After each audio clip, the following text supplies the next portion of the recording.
Hey there. Welcome back to the Sleepy Dread. I'm Ollie, and I'm glad you're here tonight. Go ahead and get comfortable. Pull the blankets up, close your eyes if you like. Let the day fall away from you. Tonight, I'm going to tell you a story called The Yellow Wallpaper. It was written by Charlotte Perkins Gilman way back in 1892, more than 130 years ago now. And it's one of those stories that has never stopped being unsettling, because what it describes, the slow unraveling of a woman's mind inside a room she cannot leave, that kind of horror doesn't age. Now, this is my retelling of the story. Not a word-for-word reading of the original, but my version of it, told the way I'd tell it to you if we were sitting by a fire and the night was getting late. It's written as a series of journal entries. A woman writing in secret, putting down her thoughts when no one is watching. And through those entries, we watch something happen to her. Something quiet and gradual, and very difficult to look away from. So settle in, let my voice carry you, and let's begin. She never did tell us her name, not in any of the entries, so we don't know what to call her, only that she was young and married, and that she had recently had a baby, and that something after the birth had gone wrong inside her, not in her body, but in her mind, a heaviness, a fog that wouldn't lift. She cried easily and without reason. She couldn't sleep. She felt a strange, formless dread that settled over everything like dust. Her husband was a physician. His name was John. And John was a practical man, a man of science and schedules and firm opinions about what was best for her. He diagnosed her with a temporary nervous condition. Nothing serious, he said. Nothing that rest and fresh air and the right kind of discipline wouldn't cure. So he arranged for them to spend the summer in a large colonial house out in the country. A grand old place, set back from the road at the end of a long drive lined with old elms. There were gardens, or what had been gardens, gone wild now, choked with weeds and unpruned roses that climbed the walls in thick, grasping tangles. A greenhouse with cracked panes, a gatehouse with a door that hung crooked on its hinges. The kind of estate that might have been beautiful once, but had sat empty for a long while. Years, maybe. She wondered why no one had rented it sooner. The price was suspiciously low. She wrote in her journal that there was something queer about the house. She couldn't say what exactly. Just a feeling, a heaviness in the air, a quality of stillness that didn't feel like peace so much as waiting, the way a room feels just after someone has left it. John said she was being silly. He said it was the drafts and her condition and nothing more. He chose a room for her on the top floor.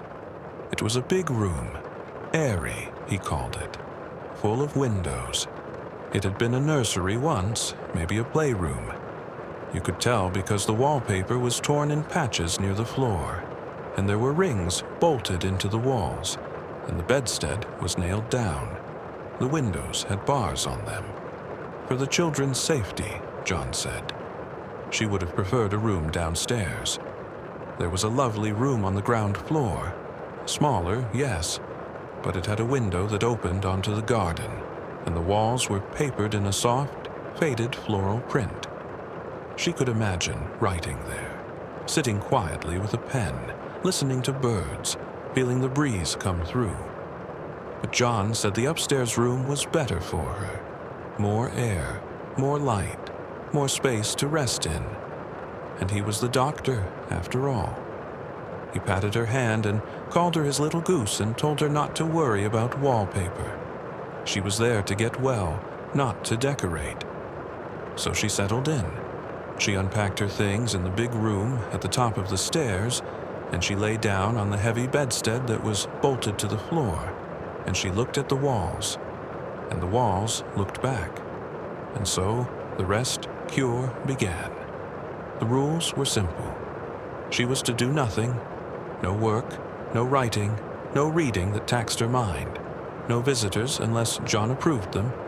She was to eat well and sleep often and take gentle walks in the garden when she felt up to it.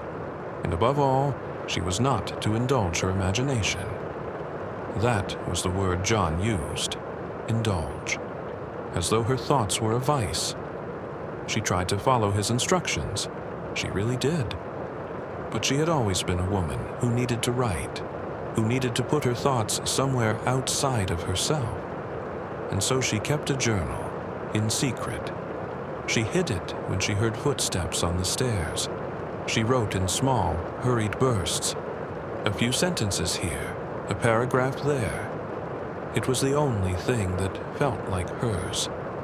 In those first entries, she wrote about the house, the garden, overgrown and tangled, the greenhouse, its glass cracked, the strange sense that something about the place was off, not haunted exactly, but heavy.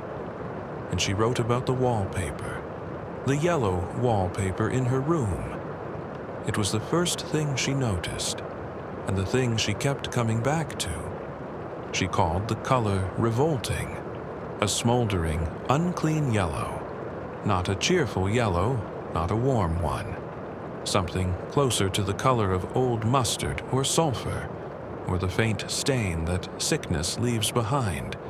It had faded unevenly, darker in some places, lighter in others, so the whole room seemed to shift and breathe when the light changed. The pattern was worse than the color. She couldn't make sense of it.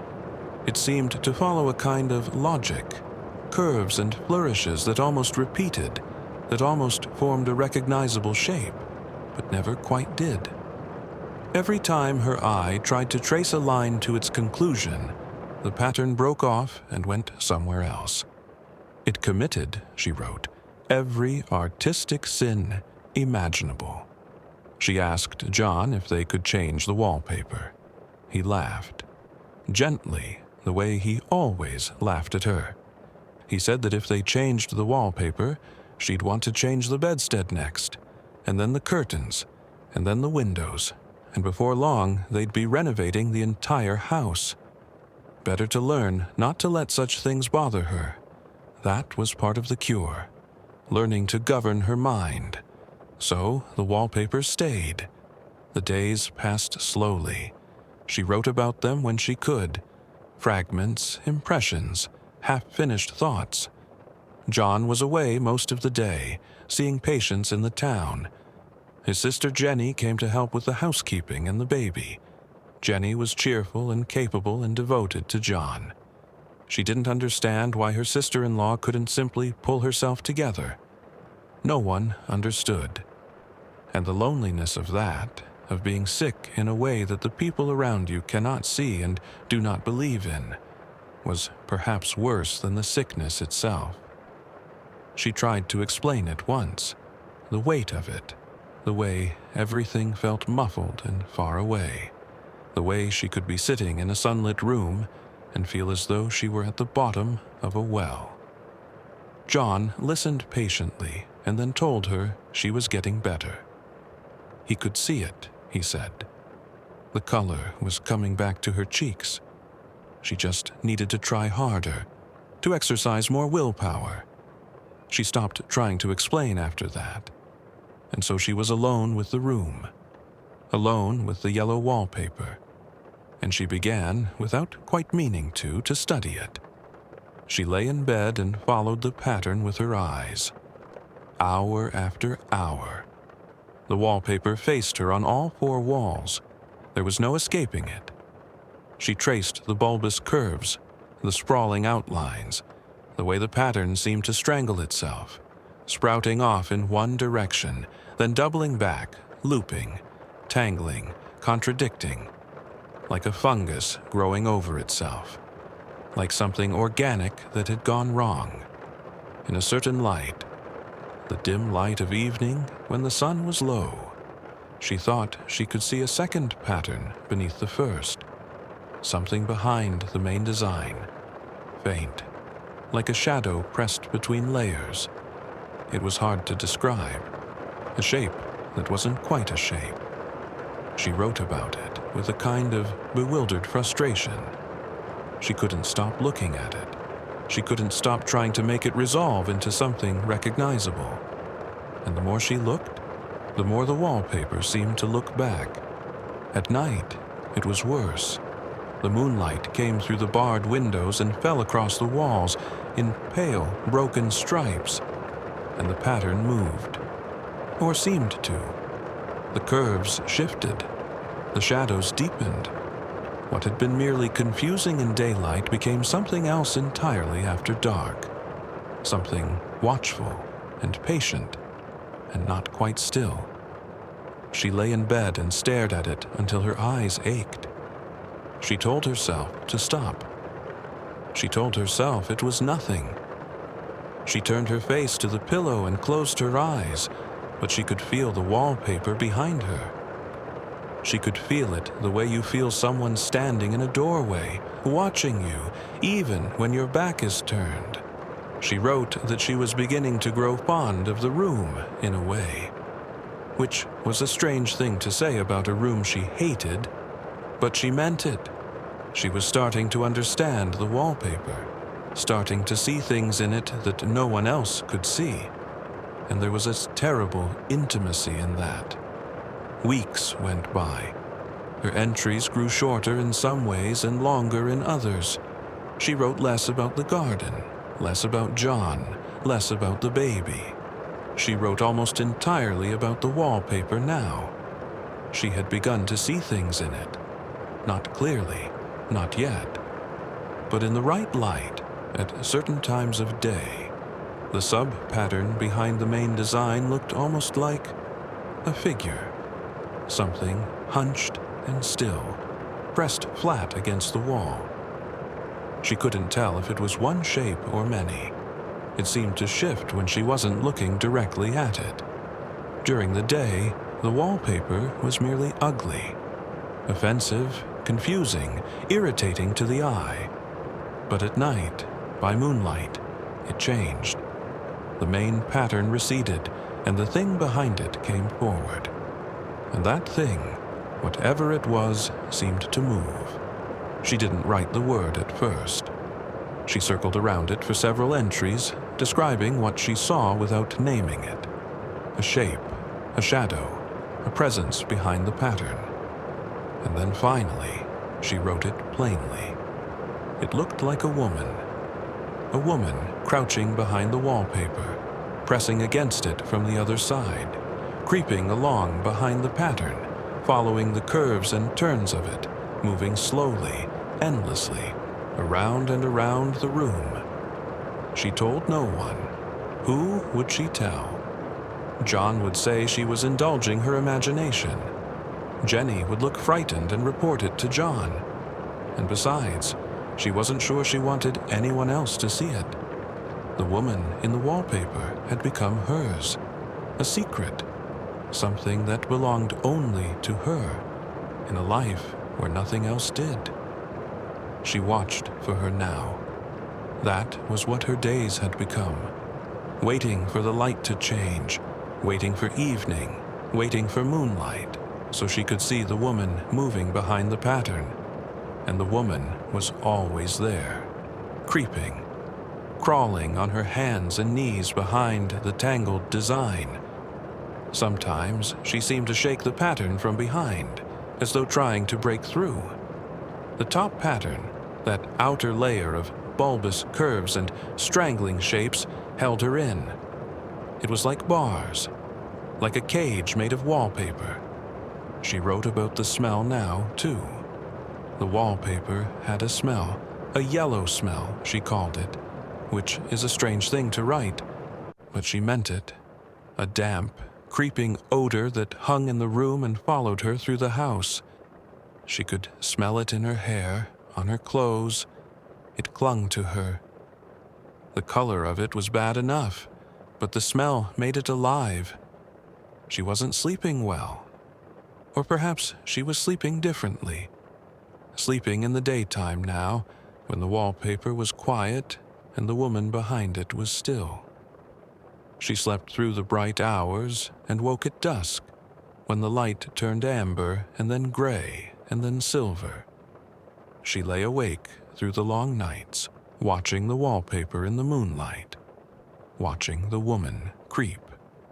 During the day she was exhausted, hollow-eyed, drifting through the house like a ghost of herself.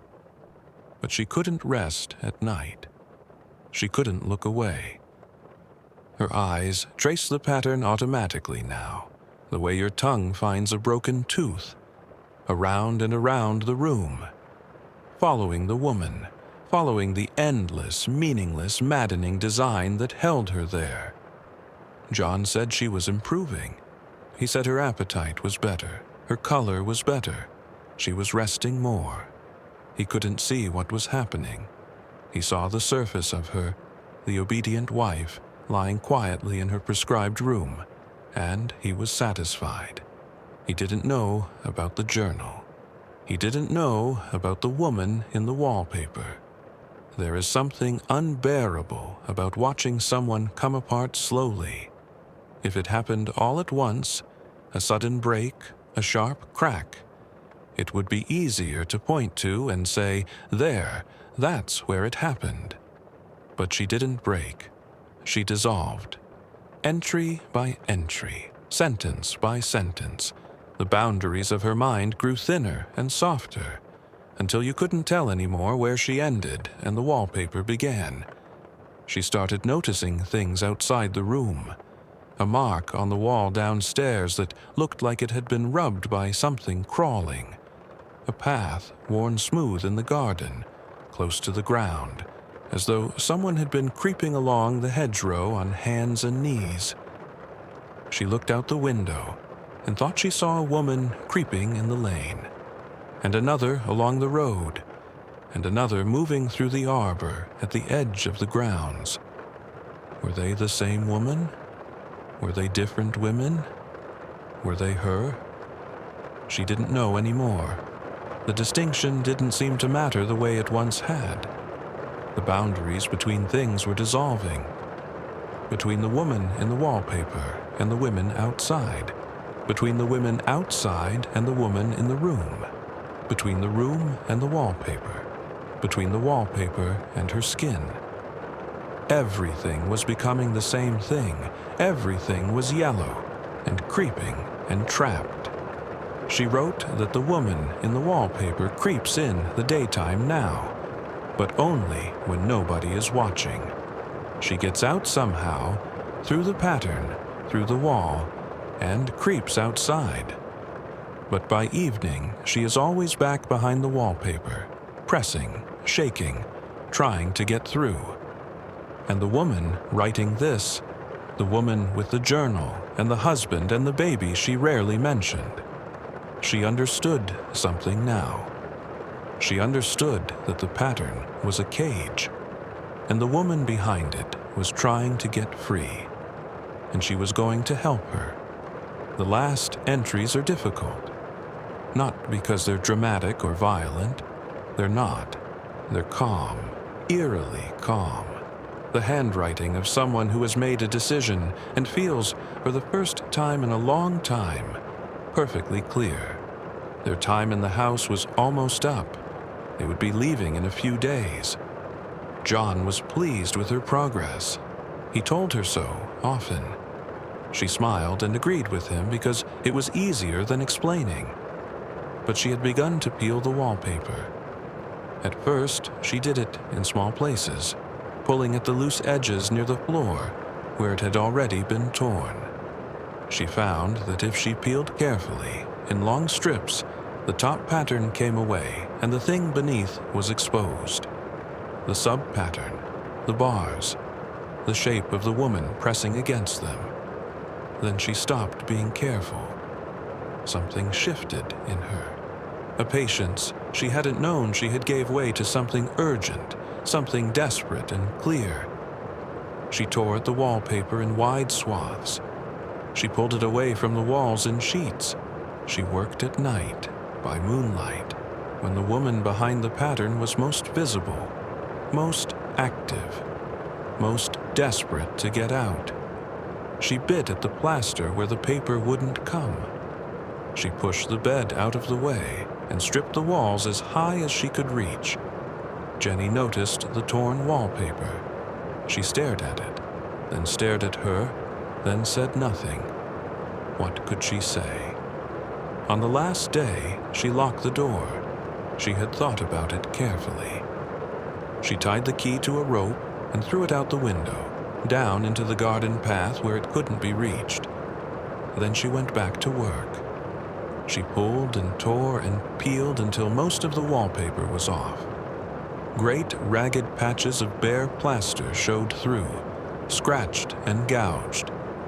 The room was a ruin, and she crept. She moved along the walls on her hands and knees, following the path that the woman in the wallpaper had always followed, around and around the room, past the window, past the door, past the bed, pushed into the center, around and around. A groove had worn into the wall at shoulder height from her circling, a smooth, dark smudge that ran all the way around the room, unbroken. Or perhaps it had always been there. Perhaps someone else had circled this room before her in the same way, along the same path, around and around and around. Perhaps that was what the rings in the walls were really for. Perhaps that was why the bedstead was nailed down. She wrote, and this is near the end, that she had gotten out at last. In spite of John and Jenny and everything, she had pulled off most of the paper, and the woman was free, and she could not be put back. John came home that evening and found the door locked. He called to her. He asked her to open it. She told him, calmly, that the key was down by the front path, under a plantain leaf. He was confused. Then he was alarmed. She could hear him running down the stairs, out the door, around to the garden, then back up the stairs, the key rattling in the lock. The door opened, and there was a long moment. She wrote about it, this last moment, when he stood in the doorway and looked at the room. The walls stripped bare, the floor covered in torn wallpaper, and his wife on her hands and knees, creeping steadily along the baseboard, circling the room. She looked up at him. She spoke quietly, almost pleasantly, the way you might greet someone you hadn't expected to see. "I've gotten out at last," she said, "in spite of you and Jane. I've pulled off most of the paper, so you can't put me back." Then she went on creeping, her path smooth and practiced, and she did not stop when he stepped into the room, and she did not stop when his legs gave way beneath him, and she crept right over him where he lay, fainted dead away, on the floor by the door. Each time she circled past. That is where the journal ends. There is nothing more. And there it is. The Yellow Wallpaper, Charlotte Perkins. Gilman wrote that story in 1892, and she wrote it from experience. She had been through the rest cure herself. The same enforced idleness, the same well-meaning physician telling her to stop thinking, stop creating, stop being anything other than quiet. She said she wrote the story to save other women from being driven mad the way she very nearly was.